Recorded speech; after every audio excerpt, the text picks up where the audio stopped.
Jack was on the hunt for a job that would allow him to work at night and cover his college expenses. Unfortunately, in his hometown, the only available positions were typically in cashiering or waitressing, all of which demanded daytime hours. His quest led him to a gas station located 20 kilometers from his home. Upon securing a job there, Mr. Thompson, the gas station owner, reassured Jack, saying, "Don't worry. Not many people pass by here at night. Things will be quiet. Use the time to study for your lessons. Max will come around 9 in the morning and take over the job." The gas station had 2 shifts. Max worked from 9 a.m. to 9 p.m., and Jack would take over at 9 p.m., working through the night until Max's return in the morning. To help Jack acclimate to the role, Max worked alongside him for the first few days. As they said, not many people came the first night. Max showed Jack how to refuel the vehicles, how to process the cash register if the payment was made by cash, how to process the cash register if the payment was made by credit card, and how to change the labels of the products whose prices changed. On the other hand, he was answering Jack's questions. Jack said, "Did you work at nights before me?" Max said, "No. When I first started, I worked at night. But then I got married, and that didn't work out when we had children. They hired someone else for the night, called Bruce. But he couldn't stand it and left," he said. When Jack asked, "Well, with not much work to do here, what couldn't he stand?" Max dismissed the question with a nonchalant, "Never mind, he was a strange man anyway." Jack's gaze fell on a small building with a padlocked door, situated next to the gas station. "Why is this place closed?" he asked. "That place was always closed. It used to be a toilet, but they closed it." "Never mind," Max answered. Days passed, and Jack found himself working alone, as Max had foretold. True to Max's words, the gas station had a tranquil atmosphere, with only the occasional night traveler or two stopping by the market and the occasional long-distance driver purchasing gas. This provided Jack with ample time to focus on his exam preparation. One night, engrossed in his studies, Jack was jolted by mysterious sounds emanating from outside. Startled, he removed his headphones and strained to discern the source. Following the noises, he ended up in front of a locked toilet building. As he touched the lock, the sounds abruptly ceased. Chuckling to himself, he remarked, "I've been studying so hard. I guess it felt like that because I was tired," before returning to his books. The next night, as Jack immersed himself in exam preparations, he was startled by the silhouette of a young man, aged 18-20, standing before him. The young man inquired about Mr. Thompson, and Jack, removing his headphones, apologized, "Sorry, I didn't hear you coming." The visitor responded, "It doesn't matter, bro. I was looking for Mr. Thompson." Jack clarified, "Mr. Thompson is not here. He sometimes comes during the day." The young man simply said, "Okay, thank you," and departed, getting into his dark red car parked outside. On subsequent nights, the same young man revisited, repeatedly asking about Mr. Thompson and leaving upon learning of his absence. The routine became a nightly occurrence around 2 a.m., leaving Jack increasingly uneasy.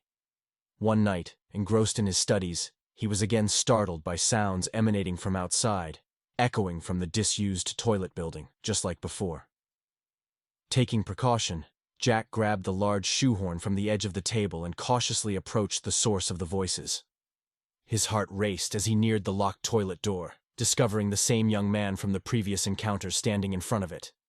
Jack, with a voice close to a whisper, asked, "Hi, how may I help you?" The young man replied, "I was coming to ask whether Mr. Thompson is here. I guess he's not." "No," Jack whispered.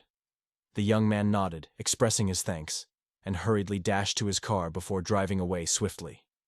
Jack endured the night with great difficulty, eagerly awaiting the morning to arrive so he could leave.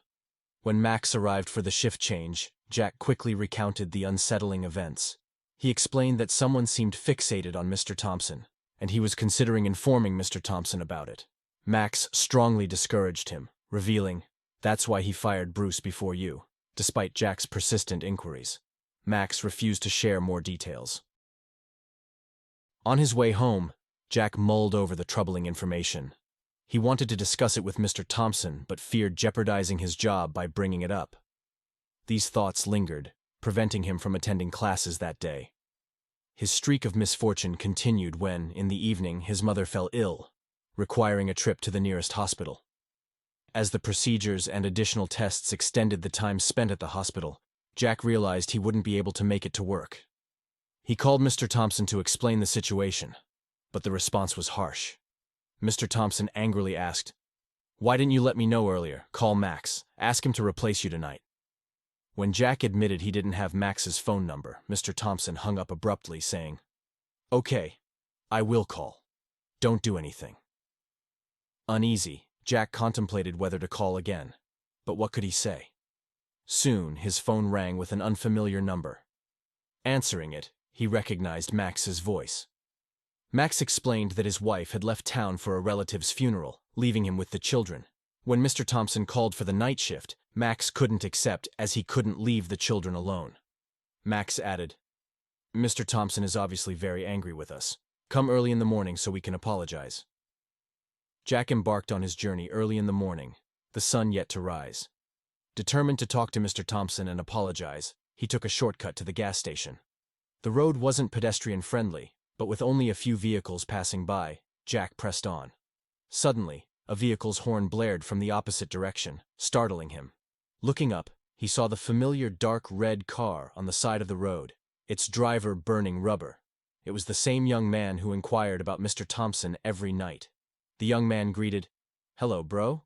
Jack replied, "Hello." As the young man prepared to leave, Jack asked, "Have you talked to Mr. Thompson?"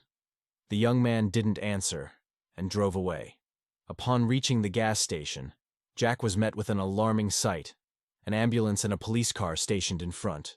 Anxious to enter, he was restrained by the police. Max's call from inside vouched for Jack, and the police summoned them to testify. In a hushed whisper, Jack asked Max, "What happened?" Max revealed, "Mr. Thompson is dead. I found him in front of the locked toilet this morning, slumped on the ground." The news left Jack astonished.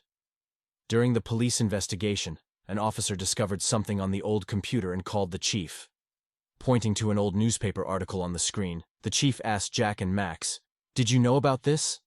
The article, titled "Disaster at the Gas Station," reported a tragic death caused by electrocution due to an electrical leak in the gas station's toilet. The gas station owner had been arrested for negligence. The news included photos of the incident seat and the deceased young man. Stunned by the revelation, Jack recognized the chief pointing to the building in the photos. The chief asked, "Isn't this the locked toilet at the back?" Jack, aware it was the same toilet, hesitated to speak.